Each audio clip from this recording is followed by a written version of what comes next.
The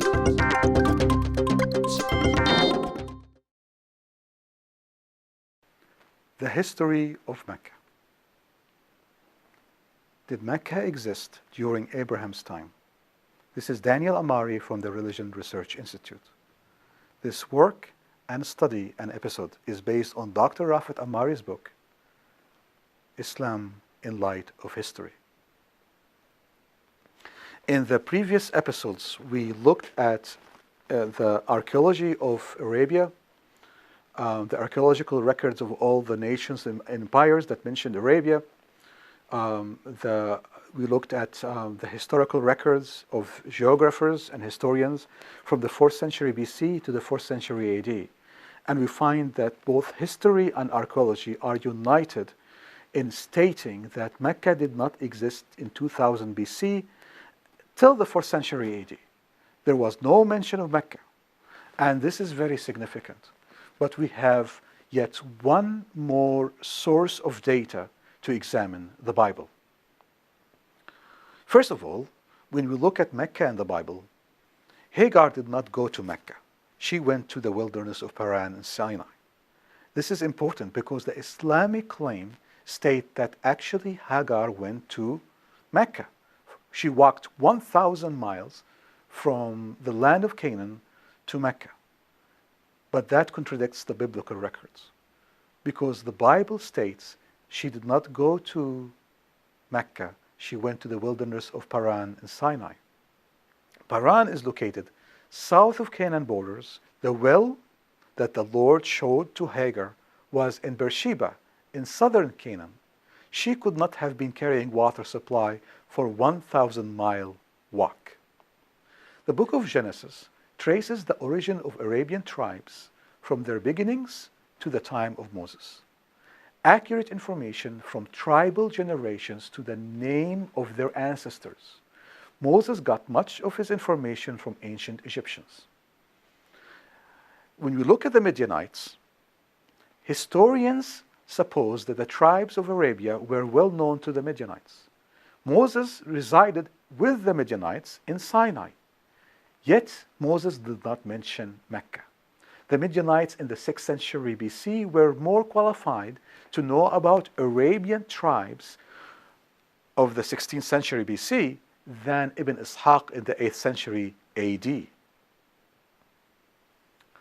When we look at the genealogies of the Bible, in particular the genealogy of Ham and the tribes of Arabia, the book of Genesis show that Arabian tribes in southern and western Arabia were descendants of Cush, son of Ham. The original Cush tribe dwelt in Ethiopia. The fourth son of Cush is Rama, father of Sheba, the original tribe that inhabited Yemen. Sheba left Ethiopia to Yemen. This explains the similarities between the languages of Saba and Ethiopic languages. The name Rama was found in Yemeni inscriptions. Dedan, brother of Sheba, is not related to the northern tribe of Dedan. That tribe came from Keturah, Abraham's second wife. Dedan, the brother of Sheba, might have been a smaller tribe that integrated with the Cushites. Muhammad's origin is from Yemen, from Ham. When we look at the genealogy of Shem and the Arabian tribes, we find information about Joktan. Joktan is descendant of Shem, was the ancestor of many Arabian tribes that dwelt in the Syro-Mesopotamian desert and southern Edom. Later, some of these tribes moved toward the Persian Gulf, before others went south and east to southeastern Arabia. Nations like Hadramaut, Ophir, Jirah, Jurakun, Komi, Dikla, most probably Dilmun. Now we come to Abraham and Keturah. The tribes that came from Keturah first inhabited northern Arabia. They first lived in Edom. Tribes such as Midian, Dedan, the original languages of the Midianite was very close to Hebrew. And if we look at Sheba, the son of Keturah, seems to have lived in southern of Jordan. They attacked Job. Job lived in the land of Uz, Uz son of Nahor. Uz was located toward Mesopotamia. Job's book dated between the 9th and the 6th century BC because of the Chaldeans raid. Trade with Yemen and the trade with Arabian tribes. Trading cities between Yemen and Mediterranean countries were documented in the Bible, yet no mention of Mecca. Trades with Arabian tribes and with Yemen were mentioned in 2nd Chronicles, Job, Isaiah, Jeremiah, and Ezekiel. The conclusion. The Bible mentions all important tribes which dwelt in northern Arabia. It mentions Saba and Ma'in tribes of Yemen. The Bible mentions smaller tribes before they were known as nations, kingdoms or cities, Didan, Al-Qidar, Tayma, and Saba. Yet there is no mention of Mecca. And this is very interesting and very important. Why? Because if you look at the biblical records, you see that there is correspondence between the biblical records and between history and archaeology. It seems that archaeology and history and the Bible all in agreement with each other and about the history. Yet, one significant agreement is that Mecca did not exist.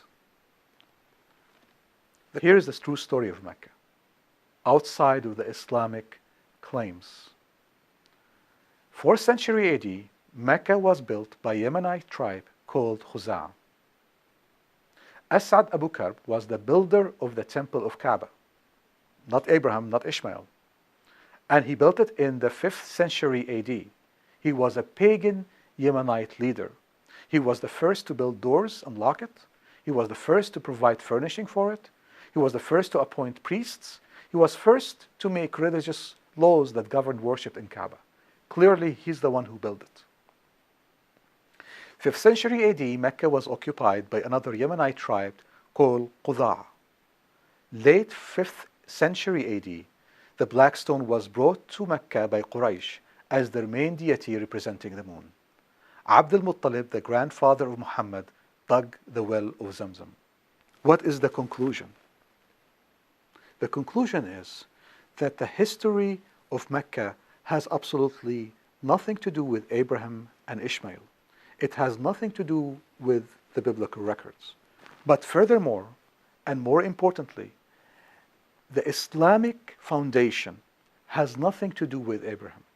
And therefore, when we come to studying the religion of Islam, the concept of deity of Islam, the practices of Islam, these have nothing to do with Abraham and Ishmael.